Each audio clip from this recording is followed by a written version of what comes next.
the cycle and live the blessing.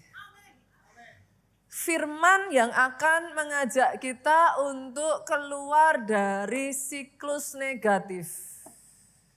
Siklus negatif yang akan menghambat berkat itu dicurahkan dalam hidupmu. Tapi sebaliknya ketika engkau keluar dari siklus negatif itu, engkau hidup di dalam kepenuhan berkat Tuhan. Dan izinkan saya membawa saudara terlebih dulu. Mungkin sebagian dari saudara bertanya, Pastor, what do you mean by negative cycle? Gitu. Apa yang dimaksud dengan siklus negatif ini? Saya bukakan aja dari KBBI boleh ya? Apa sih yang dimaksud dengan siklus? Siklus adalah putaran waktu yang di dalamnya terdapat rangkaian kejadian yang berulang-ulang. Secara tetap dan teratur. Berarti boleh nggak saya ngomong kalau itu siklus negatif, highlightnya di sini mungkin yang membuat saudara lebih gampang nangkep ya adalah rangkaian kejadian yang berulang-ulangnya ini. Siklus negatif ini yang dimaksud di sini bukan hanya satu kejadian buruk saja, bukan loh ya. Tapi ketika itu sudah menjadi siklus, itu kejadian yang buruk terjadi berulang-ulang terus. Dalam keluarga saudara pernah nggak ya nemuin ada keluarga-keluarga tertentu yang entah gimana mau mencoba untuk berhasil tapi susah sekali. Nggak tahu gitu, pokoknya dari kakeknya lah turun sampai ke bawahnya lah turun lagi lah. Ada aja udah ada satu yang mau naik juga kepukul, kena ditipu lah apalah kayak gitu. Ujung-ujungnya kayak mau berhasil susah banget. Bahkan saya nggak tahu saudara pernah nggak ya ketemu keluarga-keluarga yang maaf kata saudaraku. Kematiannya tuh nggak wajar gitu. Ada hal buruk demi hal buruk demi hal buruk dan itu bukan hanya terjadi pada satu orang ya saudaraku. Tapi seperti kayak di ininya nanti ketemu di pamannya lah, ketemu di apanya lah, ketemu di apanya. Ada aja kejadian yang negatif dan itu gak masuk akal gitu. Gak wajar lah intinya. Ini yang juga dialami saudaraku oleh satu keluarga di Amerika. Dan ini keluarga sangat terkenal. Bahkan saudaraku keluarga ini tuh disebut sebagai the American Royal Family. Kalau saya sebut nama keluarga Kennedy, pernah dengar nggak saudara? Langsung semuanya pasti. Pastor, yang dimaksud pastor ini apakah keluarga Kennedy yang presiden Amerika itu? Yes. John F. Kennedy. Saudara. Apa yang terjadi di keluarga ini? John F. Kennedy itu punya kakak saudaraku. Namanya adalah Joseph Kennedy. Di masa perang dunia, Joseph Kennedy ini meninggal karena pesawatnya meledak. Sampai di sini mungkin saudara akan lihat saya dan pastor ya ampun itu kan perang dunia ya wajar lah kalau pesawat meledak ya bisa terjadi lah.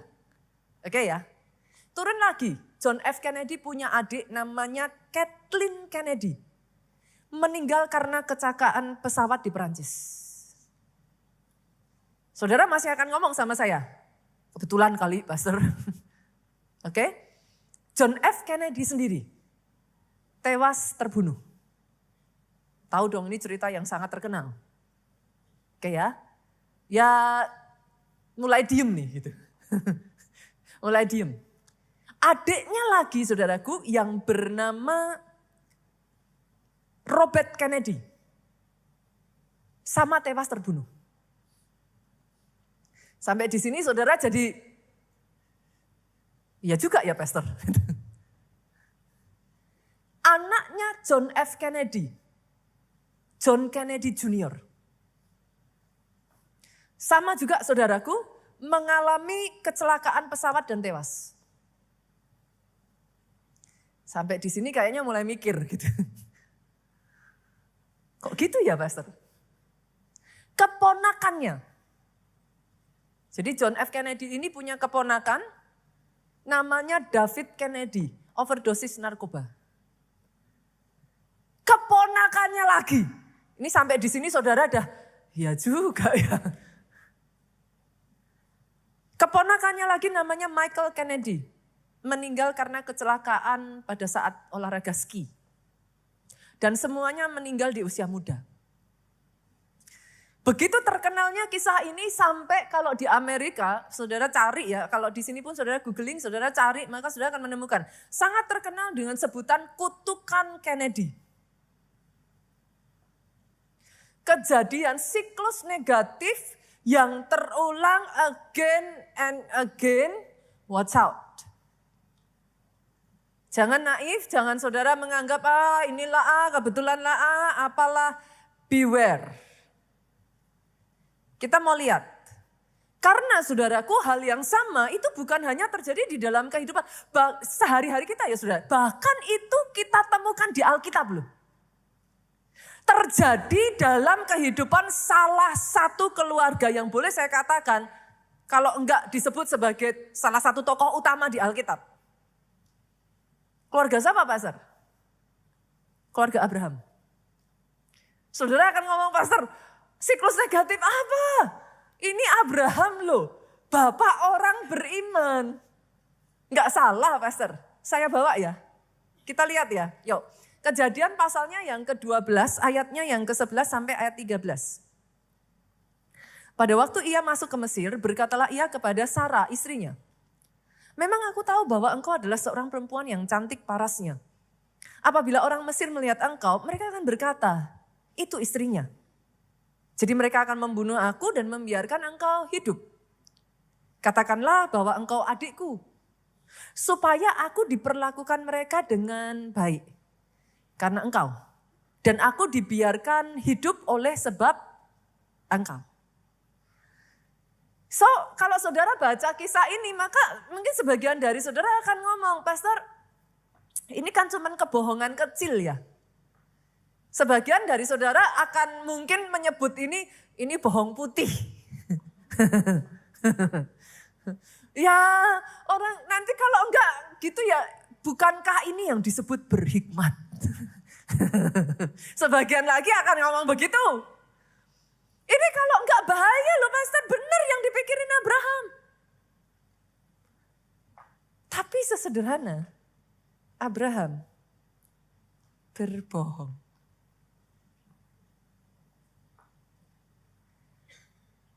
Dan saya bawa saudara turun ke bawah. Di pasalnya yang ke-26, apakah itu berhenti sampai Abraham? Ayatnya yang ke-6 sampai 7.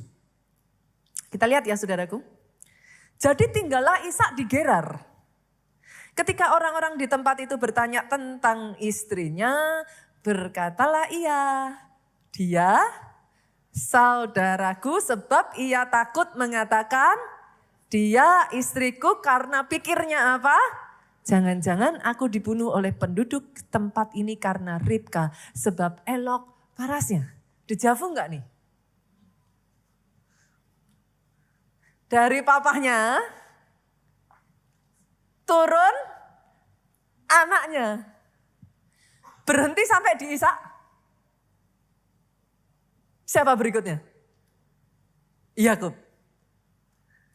Nanti kalau saudara baca, Yakub itu bahkan menipu kakaknya sendiri, dia bohong ke kakaknya, dia menipu gantian saudaraku, papahnya Ishak.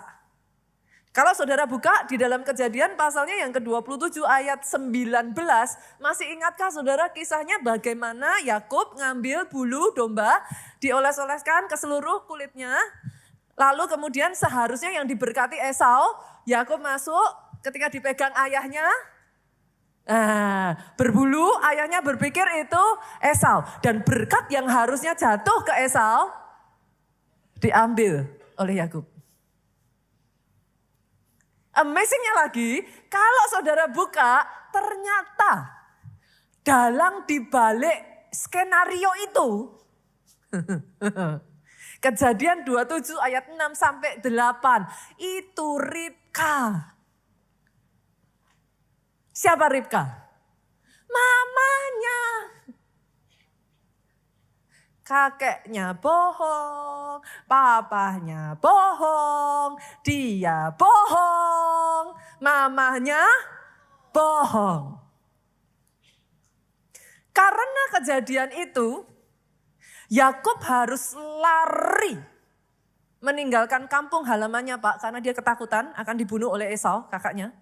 Dia lari dan sebagai gantinya dia pergi ke tempat siapa? Laban. Apakah berhenti di situ? Nanti kalau saudara buka ya, Kejadian 31 ayat 41. Ayat ini menunjukkan, engkau telah 10 kali mengubah upahku. Sekarang sampai di tempatnya Laban, giliran Yakub ditipu. Gak main-main saudaraku, saya rasa ayat ini ditulis 10 kali, itu dihitungin sama Yakub. 10 kali, ada ayat yang lain lagi menunjukkan, Yakub itu ditipu 10 kali sama Laban. Bukan hanya itu, Yakub jatuh cinta sama anaknya Laban, namanya siapa? ICCA loh ini. Rahel. Dia jatuh cinta sama Rahel. Dia minta, dia datang sama Laban, Laban aku suka sama anakmu. Laban, gitu. Deng, hari pernikahan tiba. Deng, kan? Hari pernikahan tiba, dibuka yang muncul Lea. Pertanyaannya kan jadi, loh kan sudah oke. Kan perjanjiannya Rahel. Laban ngomong, enggak gitulah kamu kan tahu dong adat istiadat kita tuh gimana. Masa anak bungsu nikah duluan sedangkan anak sulung belum nikah. Masalahnya bukan itu. Perjanjiannya Rahel. Kena tipu kan? Berhenti sampai di situ? Hah? Enggak. Satu ketika setelah Tuhan berkati Yakub, Yakub tuh keluar Pak, ninggalin rumahnya Laban. Gantian Rahel yang nipu papanya. Nipu apa? Rahel mengambil terafim papanya. Dia bohong. Dan Laban marah besar. 7 hari 7 malam Alkitab mencatat, dicari itu terafim. Dikejar barisan Yakub itu. Ketika dikejar, Lea tadi berhikmat tadi saudara. Apapun lah bahasa yang saudara pakai, dia taruh itu terafim di bawah pelana kudanya. Dia duduin. Ding. Dengan lembut dia ngomong sama papanya. Sorry, aku enggak bisa nyambut kamu turun. Aku sedang dapet. Sedang haid. Itu siklus. Berulang again and again atas keluarga Abraham, saudaraku. Dan kalau tidak hati-hati, dia merusak rencana Tuhan dan bisa menciptakan kutuk atas keluarga itu. Itu sebabnya hari ini firman Tuhan berbicara, break the cycle. Siklus negatif itu harus dihentikan. Kenapa, Pastor? Kenapa harus dihentikan? Karena yang pertama, perhatikan ini saudaraku, siklus negatif itu bisa menjadi penghalang berkat dalam hidupmu. Saya ajak saudara buka dulu ya, Ibrani pasalnya yang ke-12 ayatnya yang pertama. Kita harus ngerti sebenarnya our life itu kayak apa sih? Ibrani 12 ayat 1 ngomong gini, karena kita mempunyai banyak saksi. Bagaikan awan yang mengelilingi kita. Marilah kita menanggalkan semua beban dan dosa yang begitu merintangi kita. Dan berlomba dengan tekun dalam perlombaan yang diwajibkan bagi kita. Basically saudaraku, hidup yang saudara dan saya hidupi ini bukan sebuah kebetulan. Aminnya yang paling keras. Engkau hidup di dalam sebuah race. Pertandingan yang namanya pertandingan iman. Di dalam pertandingan itu, saudaraku, baik apa yang engkau katakan, apa yang engkau lakukan, apa yang engkau perbuat, apakah dilihat orang atau tidak dilihat orang, Alkitab mencatat saksimu banyak. Yang kau ketik dengan jarimu, yang keluar dari mulutmu, yang hanya muncul di pikiranmu, saksinya banyak, begitu banyak sampai dikatakan bagai awan yang mengelilingi kita, sebanyak itu. Itu sebabnya kalau kita sudah tahu this is perlombaan, this is a race, Alkitab ngomong, ayo tanggalkan semua beban dan dosa yang merintangi. Supaya engkau finish well, finish strong. Artinya dalam hidup ini, katakan ya saudaraku, kalau saudara lihat hidup ini seperti perlombaan lari. Bisa nggak sih lari sambil bawa beban? Siapa bilang? Bisa aja. Bisa lah dimunculin tuh gambarnya multimedia. Bisa, lari sambil bawa beban bisa.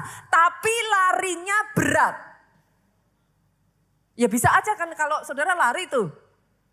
Bawa ini, multimedia boleh dimunculin. Jadi nah kan bisa gak? Ya bisa, tapi kan berat.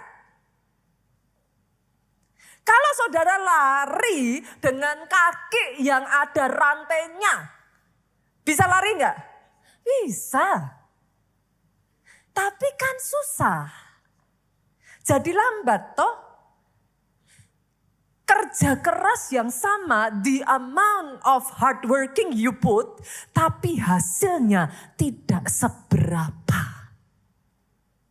Itulah yang terjadi dalam kehidupan orang yang di dalam kehidupannya ini ada cycle negatif ini. Bisa lari, bisa ini. Tetapi beban itu akan memperlambat, sama seperti Yakub, saudara. Harusnya Yakub itu sebenarnya tahu loh saudara, ada janji Tuhan atas hidupnya. Dia tahu. Tapi kan dia pakai caranya dia sendiri. Dia berpikir pakai caranya dia harusnya lebih cepat. Ini orang cerdik saudaraku, kalau bisa nipu kayak gini tuh orangnya tuh justru cerdik. Saudara kebayang gak sih? Itu kambing domba, dia gak punya. Dia ngomong sama Laban, kasih aku nih kambing domba, kamu yang sisanya, aku yang polkadot. Yang berbelang dan berbintik. Loh itu kan cerdik kan. Terus dikawinin saudara, pas dikawinin dikasih lihat pelepah pisang. Keluar hasilnya belang-belang, bintik-bintik. Dan dia pinter. Apa? Kalau orang Indonesia, orang bilang apa? Pokil. Do you know what is pokil? Apa ya? Ya kayak banyak akal gitu. Dia kawinin, kalau giliran domba yang lemah, nggak digituin. Jadi yang lemah-lemah kasih ke Laban. Giliran dombanya yang kuat-kuat, yang sehat-sehat, yang bagus-bagus, digituin. Jadi dia dapat domba-domba yang bagus-bagus. Ini akalnya tuh banyak. Tapi gak bisa saudara. Dia harus gara-gara dia menikah dapat Rahel tapi dikasih Lea, dia harus kerja another 7 years. By the time dia balik ke rumahnya itu udah tambah lagi another 6 years. Kerja keras.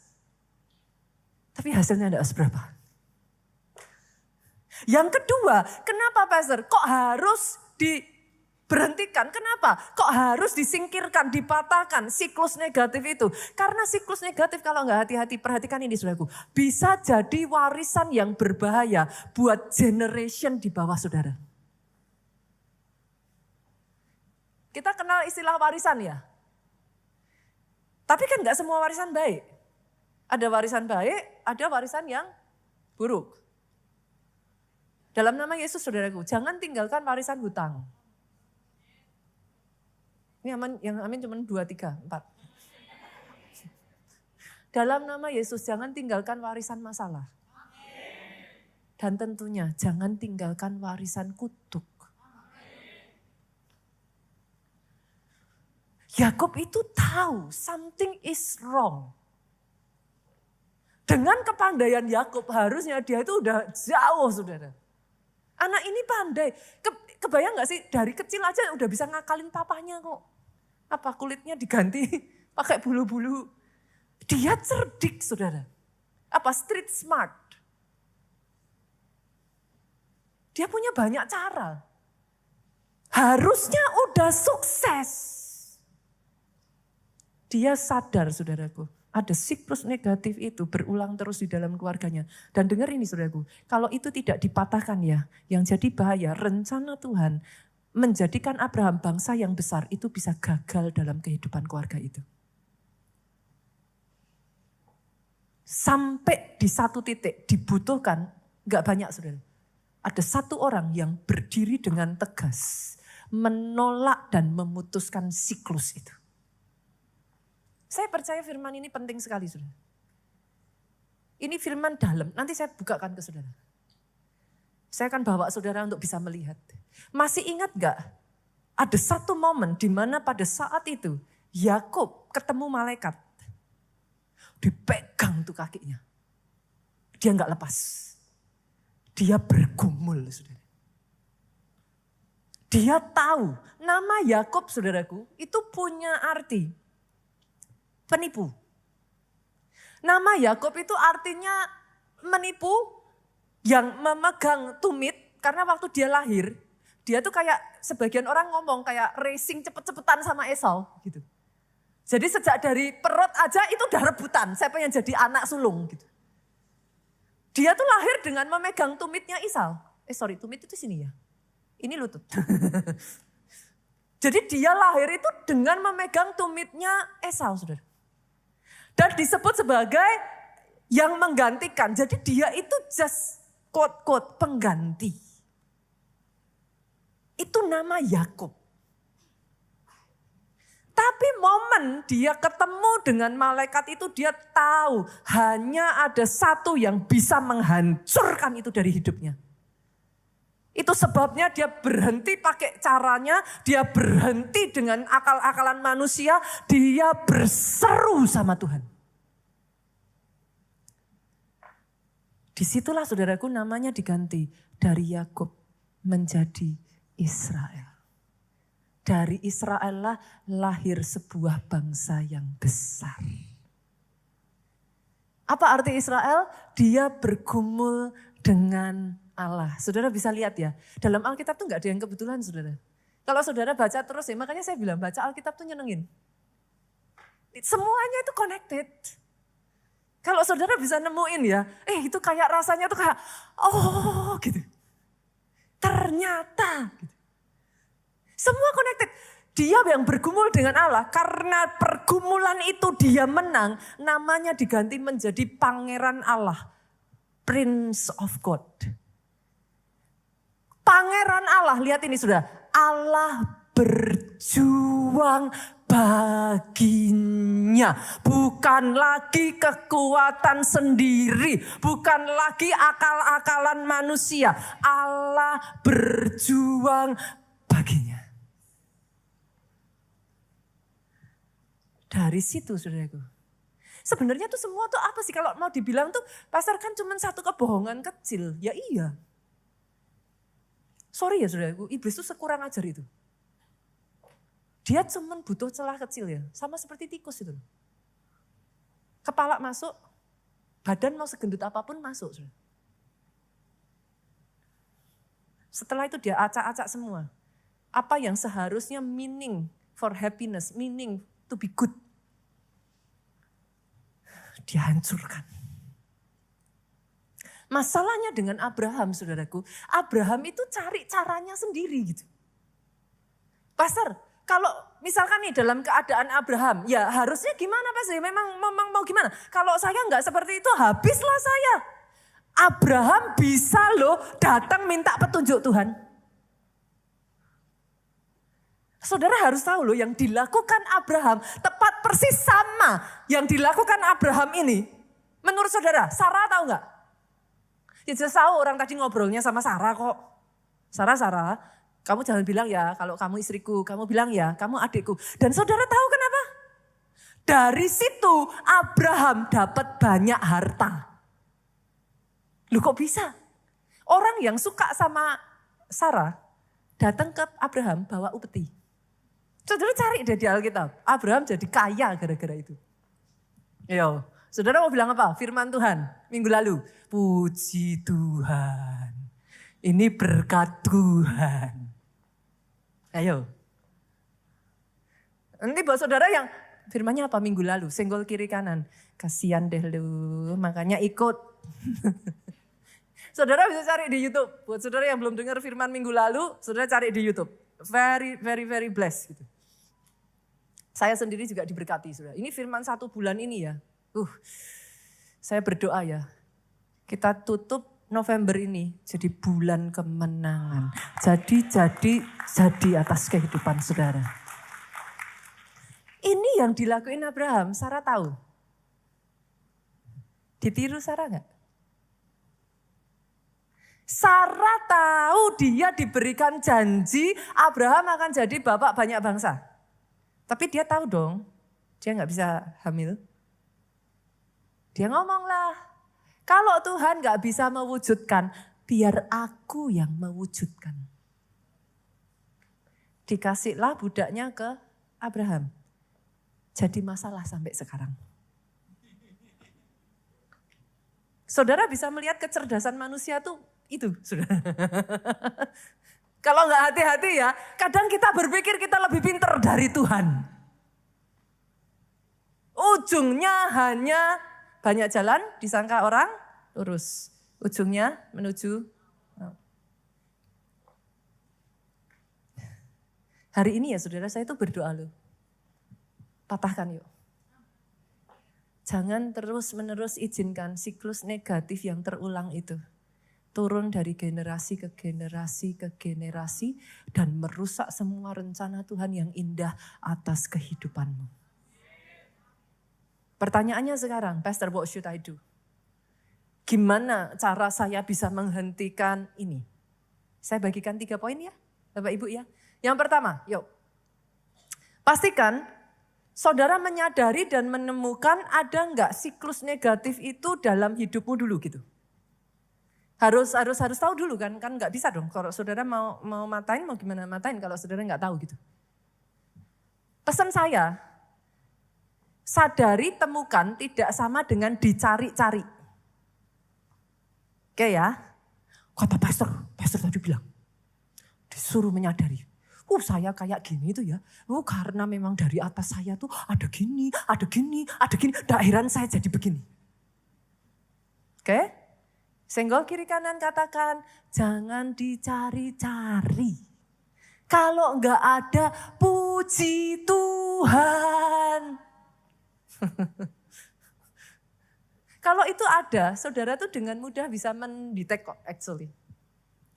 Sesederhana ya saudaraku, saya mulai dengan hal yang kecil ya. Penyakit keturunan. Udah tahu? Dari kakeknya, dari di atasnya ada keturunan diabetes. Pamannya lah, siapanya lah, ininya lah. Udah tahu. Ya janganlah yang manis-manis itu ditabrak. Make sense nggak Bapak Ibu? Kalau saudara sadar, kenapa harus sadar dulu? Baru bisa jadi bijaksana. Kalau enggak sadar, bablas, saudaraku. Oke ya, sudah tahu ada keturunan penyakit jantung. Biarlah lemak-lemak itu untuk persembahan Tuhan saja.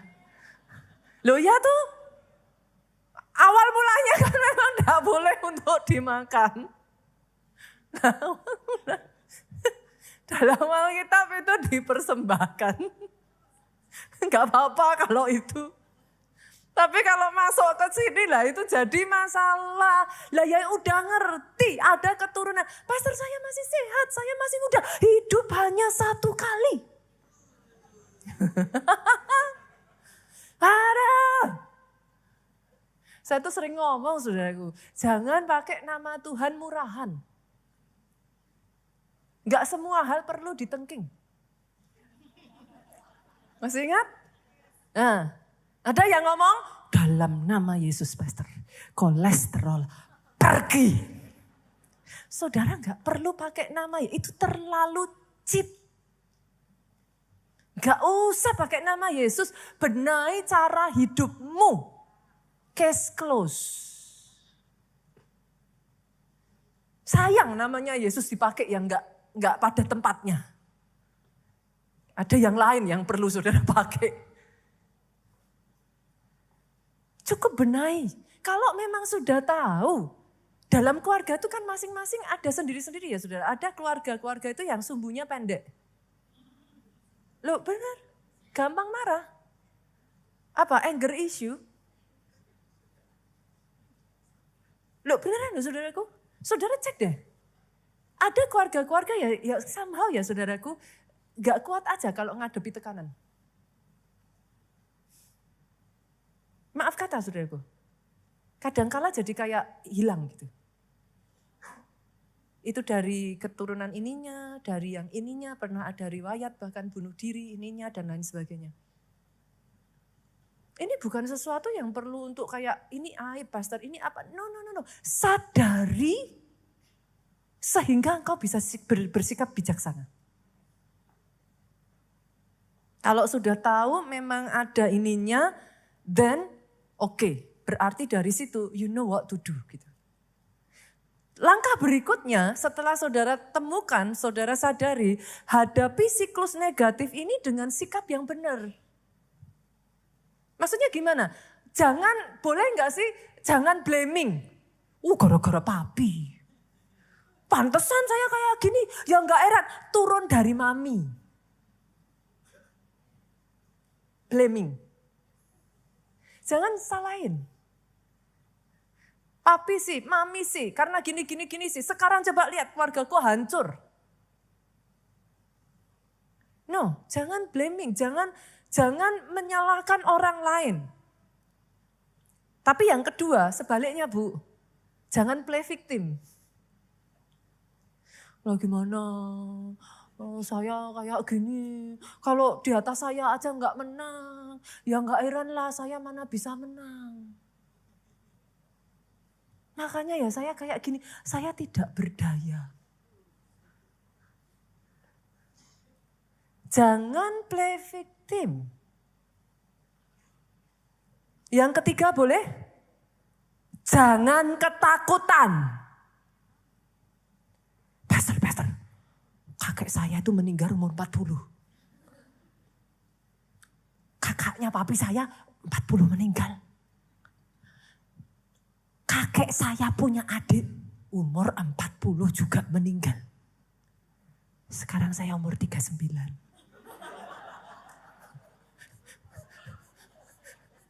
Menghitung hari. Jangan takut. Dalam nama Yesus. Hari ini saya perkatakan ketakutan disingkirkan. Jangan takut.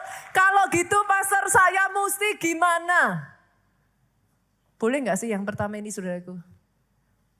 Ingat, engkau masih punya Tuhan. Engkau masih punya Tuhan. Jangan pernah lupakan itu. Jangan jadi orang Kristen yang seolah-olah tidak seperti orang Kristen. Orang Kristen punya pengharapan. Selama masih ada Tuhan. Pegang itu kenceng-kenceng saudara. Yang kedua, jangan mau berjuang dengan caramu sendiri. Jangan pakai cara instan. Percaya Tuhan yang berjanji, Tuhan yang sama sanggup menepati janjinya. Jangan pakai cara manusia saudaraku. Tuhan kelamaan pastor biar dukun yang bertindak. No, jangan. Jangan pakai cara manusia. Saudara tadi saya sudah tunjukkan. baik Abraham, baik Sarah, baik Yakub, turun tuh terus. Mereka sama-sama dapat janji Tuhan. Dengar ini ya saudaraku, firman Tuhan tuh ngomongnya kayak gini. Langit bumi boleh berlalu, tapi firmanku tinggal tetap. Boleh nggak saya terjemahkan? Artinya, apa yang diperkatakan Tuhan, Tuhan nggak bisa ingkari. Artinya, kalau itu nggak sesuai firman, itu bukan dari Tuhan. Karena Tuhan tidak bisa bertentangan dengan firman-Nya sendiri. Jangan saudara jadikan itu sebagai alasan, ya memang mungkin itu jalannya Tuhan. Enggak ada. I can understand, manusia sebenarnya kita kalau mau jujur kita tahu kita salah. Tapi kita enggak kuat, kita enggak bisa menang atas diri kita sendiri. Tapi jangan pakai kata-kata itu. Firman-Nya apa? Ya itu firman-Nya. Kalau itu tidak ditulis di dalam Alkitab, saudara nggak bisa bilang itu mungkin jalan dari Tuhan. Kalau itu bertentangan dengan firman, jangan bilang kalau itu kehendaknya Tuhan. Mungkin udah suratannya begitu. Nggak ada ceritanya. Boleh ya Bapak Ibu? Kalau gitu gimana Pastor? Lah saya nggak kuat tuh. Saya udah enggak bisa Pastor.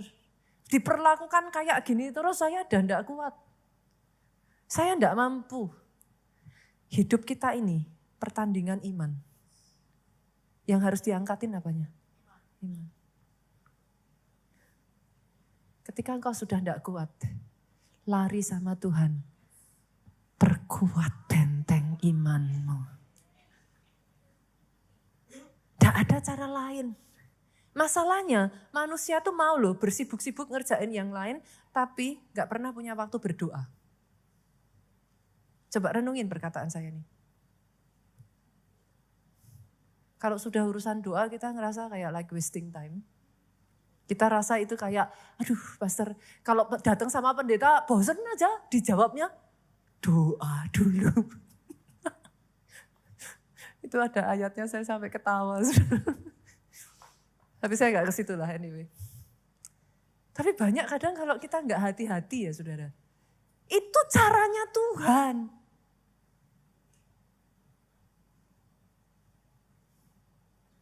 Kau mintanya kesatuan rumah tangga, kesatuan keluarga. Dikasih resepnya pengampunan. Kan sebel. Bukan ini yang saya maksud Tuhan. Ada jalan lain gak? Tapi lucunya justru lewat itu, Tuhan pulihkan. Ya kan sering gitu. Pernah gak sih saudara ngalami disuruh Tuhan ngelakuin sesuatu yang saudara malah justru, itu hal terakhir. Yang sebenarnya, gitu, saudara hindari.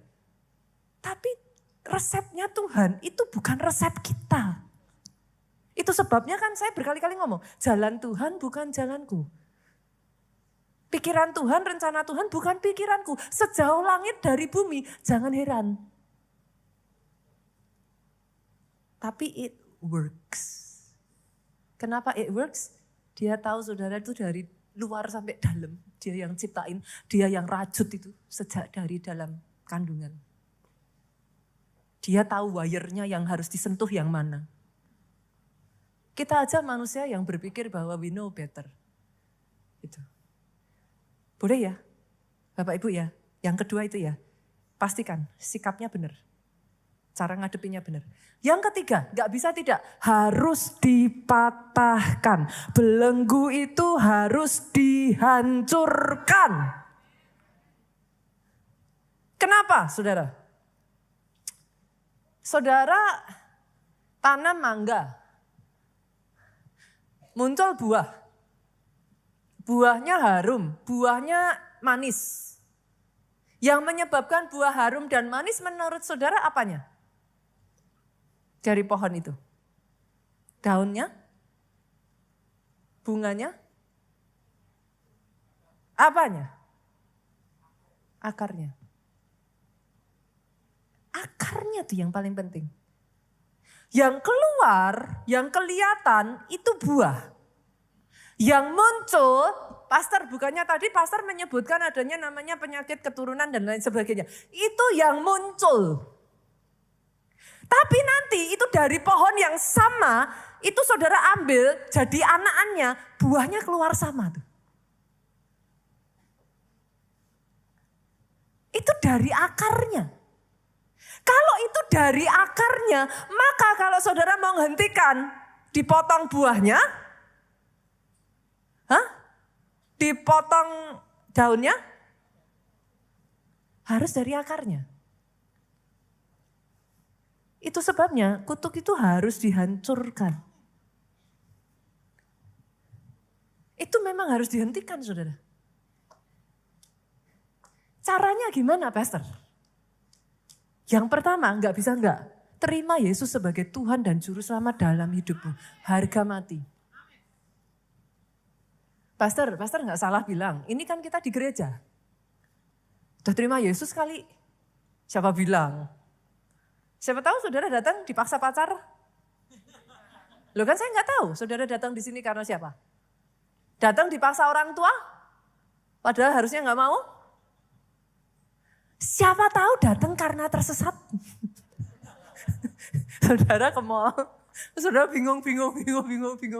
Ini di mana toh? Naik lantai 11. Terus tiba-tiba saudara ikut orang banyak, ini ngapain? Saudara duduk di sini. Lu mana tahu? Tadi ada jemaat yang cerita sama saya datang ke sini nggak tahu siapa-siapa, nggak kenal gereja ini. Tapi dituntun Tuhan. Loh ya siapa tahu.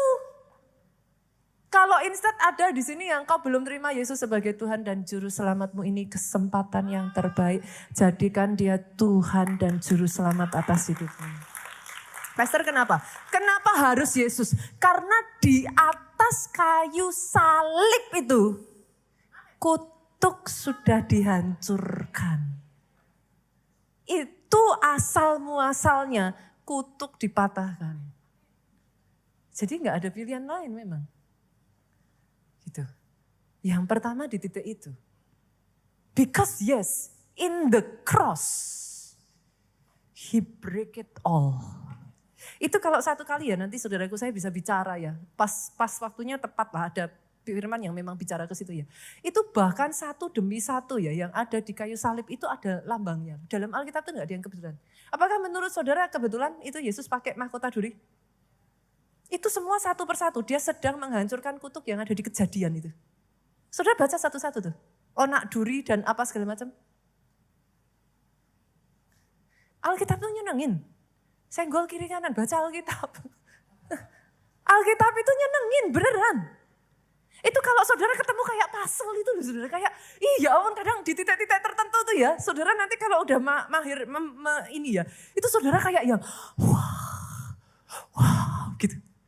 Hebat ya, hebat. Ternyata ini loh yang dimaksud. Kok bisa ya? Gak ada yang kebetulan dalam Alkitab semua. Itu tuh, God itu udah apa? Itu skenarionya Tuhan. Gitu. Yang pertama, nama Yesus. Terima Yesus sebagai Tuhan dan Juru Selamat. Yang kedua, tadi saya sudah sebutkan, sadari dan identify. Jangan naif, jangan menyembunyikan atau menganggap itu aib, jangan lalu kemudian sama saudara, udahlah anggap aja nggak ada. No, sadari, identify, sehingga engkau bisa bersikap bijaksana. Tadi sudah dijelasin sikapnya bagaimana saja. Oke, yang dihindari apa tadi? Jangan blaming, jangan play victim, jangan ketakutan. Tapi sadar masih ada Tuhan. Pakai caranya Tuhan. Bangkitkan iman. Yang ketiga. Nah ini saudara. Kalau memang saudara udah dapat, udah tahu. Gak bisa cara lain. Patahkan di dalam nama Yesus. Caranya gimana? Yang keempat, deklarasi. Pastor tuh kok di gereja ini senang ya deklarasi profetik. Deklarasi terus semua deklarasi. Memangnya cuma dengan ngomong gitu bisa? Loh, jangan salah. Saudara diciptakan serupa dan segambar dengan, itu percaya sungguhan atau hanya basa-basi? Yang benar. Hati-hati dengan mulut kalau gitu. Kalau memang percaya loh. Kenapa? Karena Tuhan berfirman terang jadi dan terang jadi. Di dalam mulut saudara ini ada kuasa. Loh, ada kuasa. Kecuali saudara bilang sama saya, Pastor sorry, saya nggak percaya firmannya itu. Ya saya nggak bisa apa-apa. Lah semua dasarnya dari firman, kalau nggak percaya mau apa? Kan itu your word, apa yang saudara percayai, ya nggak bisa diapa-apain. Tapi kalau saudara masih berkata, saya percaya Pastor firman Tuhan. Ya itu firmannya ngomong gitu kok. Engkau dijadikan serupa dan segambar dengan Allah. Cuman kadang manusia itu kan gini kan, masa sih, masa kayak gitu. Ya serupa dan segambar ya maksudnya kan ya nggak gitu kali Pastor. As is. Percayanya as is, jangan didiskon. Jangan yang ini oke, yang ini nggak oke, yang ini ya, yang ini ya. As is. Maka yang diberikan janjinya juga as is. Gak didiskon juga. Banyak orang Kristen kan nakal. Janji mintanya jangan didiskon. Giliran percaya firmannya didiskonnya banyak. Yang ini enggak. Oh ini ngapain? Itu kan perjanjian lama. Diskon aja terus. Potong aja tuh sekalian. Ngapain firman Tuhan kalau gitu ada perjanjian lama, perjanjian baru. Gunting aja. Tinggal perjanjian baru aja. Buktinya enggak. Tetap perjanjian lama dan perjanjian baru. There must be a reason. Make sense ya? Sampai sini make sense ya? Pastor, saya enggak berani. Saya takut. Nanti kalau nyerang balik ke saya gimana? Karena memang saya lihat ada keluarga-keluarga tertentu saudaraku memang mengikat perjanjian dengan kuasa gelap. Saya tahu, hal-hal seperti itu, I hope saudara orang Jakarta enggak semodern itu sampai enggak mempercayai hal seperti itu ya. It's real, we are living in Indonesia gitu. It's real. Itu sebabnya di gereja kita ada yang namanya retreat encounter. Senggol kiri kanan, ayo ikut. Retreat encounter itu baik orang dewasa maupun anak-anak ada. Kalau anak-anak namanya Samuel Moment. 9-15 tahun. Pastor, anak kecil kok buat apa? Jangan salah. Saya pernah melayani anak kecil saudara, mamanya. Saya tuh enggak ngerti. Teman-teman tuh pada enggak bilang. Saya enggak ngerti itu mamanya mengikat perjanjian dengan kuasa gelap. Itu anaknya ya jalan dengan santainya bisa ngomong sama kakaknya. Kakak, di belakang kakak ada Candy. Saudara tahu Candy? Candy. Candy. Candy. Enggak perlu saya sebut.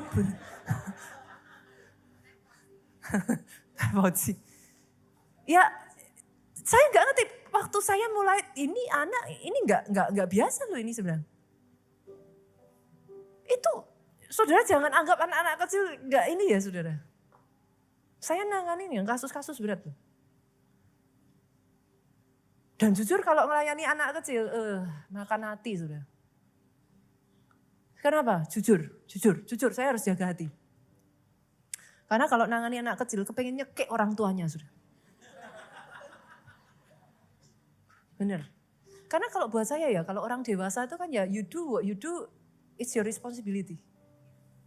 Tapi anak-anak ada enggak saudara. Saya tuh pernah melayani satu anak ya saudara, waktu itu zaman saya masih di Jogja.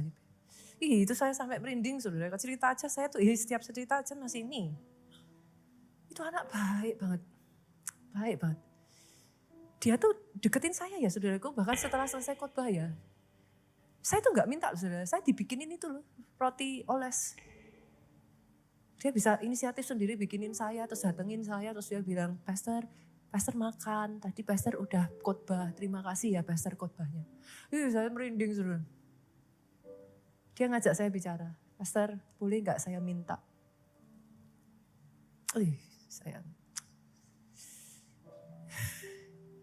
Saya tanya, minta apa? Pastor kasih saya syarat apapun saya oke. Pastor kasih saya syarat juara 1, boleh. Saya usahakan. Pastor kasih saya syarat nilai 10, saya usahakan. Saya cuma minta 1 aja. Izinkan saya ketemu sekali aja dengan papa saya. Jengkel saya. Terus saya pengen tak cekik.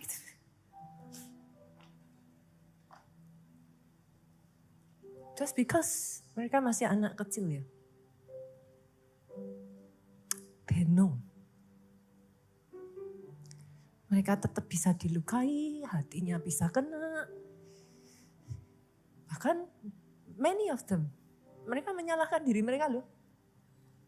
Apa karena saya enggak baik? Apa karena saya kurang pintar? Itu kadang saya kalau sudah naik, Samuel Moment ya, itu tuh wah sembab mata saya saudaraku. Itu sebabnya ya hari ini ya saudaraku, jangan tinggalkan PR yang enggak baik buat generasi di bawah saudara. Izinkan saya mengatakan ini. Kalau toh kau merasa enggak kuat ya, sampai di titik tertentu larilah sama Tuhan. Minta kekuatan bangun imanmu, hadapi dan selesaikan. Win, menanglah. Saya ajak ya saudaraku, nanti saya akan minta lagu ini dinyanyikan. Judul lagu ini adalah The Blessing. Nanti saat kita sama-sama saya minta saudara bangkit berdiri. Kita akan sama-sama nyanyikan lagu ini, tunggu dulu saudaraku, tunggu dulu. Nanti saya akan minta jemaat bangkit berdiri. Kita akan nyanyikan sama-sama lagu ini. Pada saat saudara nyanyikan lagu ini, at the same time, aminkan itu terjadi atas hidupmu. He is not against you. Firman hari ini tidak ditujukan untuk mengintimidasi saudara. Saya tahu things happen, mungkin ada sebagian dari saudara ngalami apa yang saya katakan. Jangan biarkan iblis menipu dan membuat firman ini justru menjatuhkan saudara. Firman ini tidak untuk itu. Tapi kalau itu terjadi dalam hidupmu, lari sama Tuhan. Minta pertolongan dari Tuhan, minta ampun sama Tuhan. Lakukan dengan caranya Tuhan. Karena saya percaya firman ini dibutuhkan. Tapi saya tahu bersama Anda, saya menyampaikan firman ini bisa jadi ada efek lain. Some people akan merasa mungkin itu terjadi dalam kehidupanmu dan saudara berkata, Pastor apa jangan-jangan karena saya, kutuk itu turun atas keluarga saya. Itu sebabnya saya harus mengatakan firman ini tidak untuk mengintimidasi. Tidak untuk menghancurkan, firman ini untuk berbicara, rencananya tetap ada atas hidupmu. Berlari sama Tuhan, datang sama Tuhan.